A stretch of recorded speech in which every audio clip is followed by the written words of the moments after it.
Hi, this is JJ at CCBC. In this video, we'll look at how to set up navigation using Flash's interactive elements. Major topics we'll cover are playhead control and timeline navigation.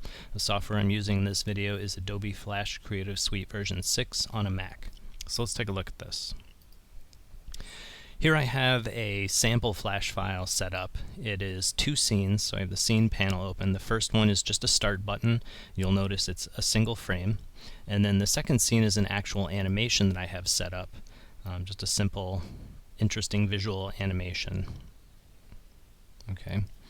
So the goal of this is to set up my Flash project to click this button and start the animation. But when my project starts, I need it to stop playing at first. Let me show you what I mean by that. We'll test this movie.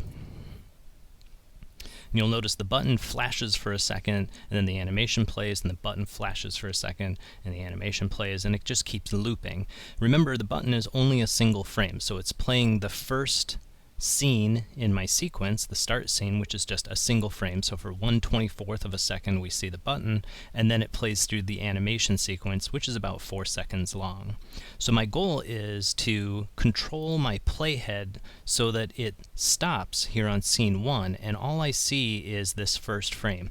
Keep in mind this is a movie, and it'll keep playing 24 frames per second, but instead of playing frame 1 of this scene and then jumping to the animation scene and playing the first 100 frames there, it's just going to keep playing frame 1, frame 1, frame 1, frame 1 over and over in the start scene. So what will happen is it'll just look like this. There'll be no visual change because we're not animating, because we're only using a single frame. So it's kind of like the movie's on pause. It's not actually paused. It's still running at 24 frames per second, but every frame visually looks exactly the same. So it looks like it's not moving at all. So in order to set that up, we're going to use the code snippets inside of Flash. So here's the quick launch button for the code snippets. I'm going to move my scene panel over so we can see that panel a little bit better. So here's our code snippets panel, and it can also be accessed through the window code snippets menu there. So what we're going to do is just timeline navigation. There's several other code snippets in here. Feel free to explore them on your own. The major one that we're going to use is timeline navigation. So I click this little triangle in front of the folder icon to open up this menu, and you'll notice there's several options here. So let's go through them and then we'll start using them. So the first is stop at this frame. Well, that's what I want to do here on my start button. I want to stop the playhead on this frame and keep it here and don't let it play through to the next scene. I can click to go to a frame and stop, click to go to a frame and play, click to go to the next frame or previous frame and stop, next frame or previous scene and play, or I can click to go to a scene and play. All right, so these are all your options for navigating within the timeline. For now, I just want to control the playhead, so I'm going to say stop at this frame. So I'm going to double click this icon, and that will apply the code. You'll notice what happens is the actions panel opens up. It writes some code for us, and down here in the timeline you'll notice it's added a new layer called the actions layer, and here in the first frame you'll notice there's a little italicized A above the circle for the keyframe. It's an empty keyframe, there's no assets on the stage. That frame just holds this code. All right, so here's the code that was inserted. Let's take a look at it. This gray area, this is comments that were added so that we can read it as human beings and understand what the code is doing. So it says the Flash timeline will stop or pause at the frame where you insert this code. It can also be used to stop or pause the timeline of movie clips. And then this is the actual command. So that's the first action script you've actually seen inside of Flash, and that was written for us by Flash to be used. So let's actually see this in action. Now we can test our movie with the code panel open. I'm going to go ahead and close it. If you want to open it again, it's just called the Actions panel. Just go to Window, Actions, and it'll open that same panel again. I'm going to close it, and we'll test our movie, and let's see what happens. Command, return. So you'll notice it's playing frame 1 of our movie. It's not playing any other frames. It's just playing frame 1, 1, 1, 1, 1, 1, 1, 1 over and over, 24 frames per second. So it looks like it's not moving anywhere. And this is just a simple button. I didn't even put mouse over states on it.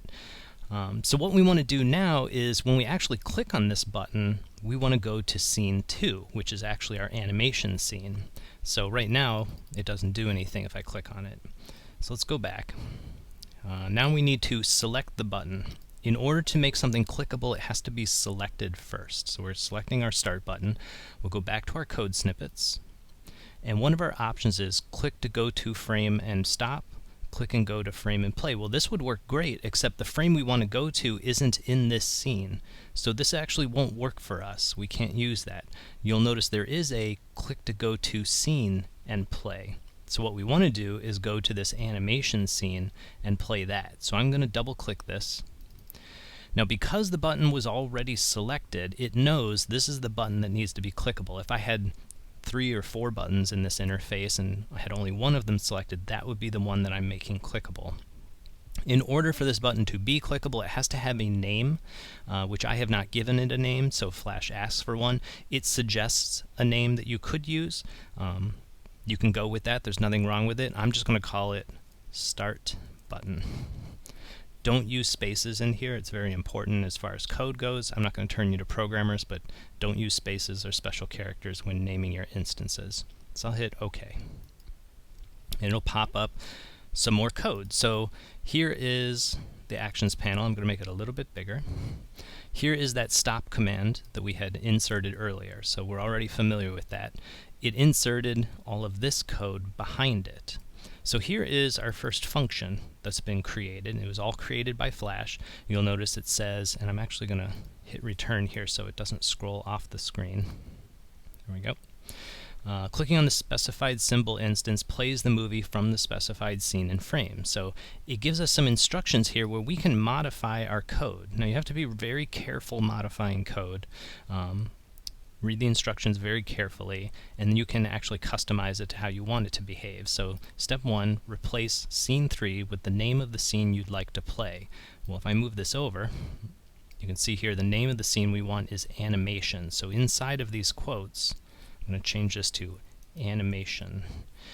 And it's important, uppercase, lowercase, that all makes a difference. So make sure your spelling, uppercase, lowercase, is exactly the same, and the name of your scene is surrounded by quotes. And if it's not surrounded by quotes, it won't turn green.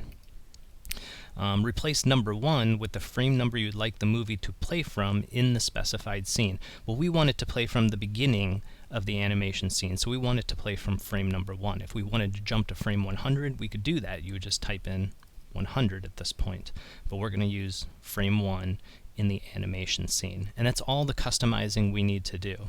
All this code does is says take that start button that we specified, add a listener to it. We're listening for a mouse click on that button, and when we hear that, run this function. And down here it says, okay, here's a function, so it creates that function, and it basically says go to and play this scene at this frame. And that's really all you need to know as far as this code is concerned.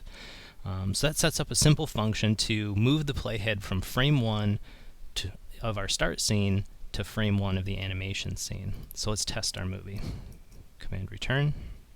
So the playhead still stops on frame 1. When I click, it jumps to frame 1 of the animation scene, plays through the animation, then it goes back to the start scene, hits frame 1, and that stop command kicks in again, so it stops on frame 1 of the start scene. When I click the button again, it goes back to the animation scene.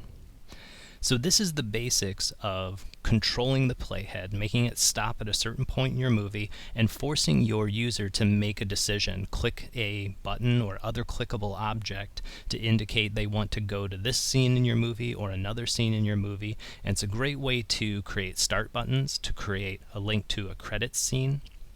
You could make choose your own adventures with your Flash projects. It's really just a matter of how creative you want to get with the functionality of using buttons to jump around inside your Flash movie. Hope you learned something. See you in the next video.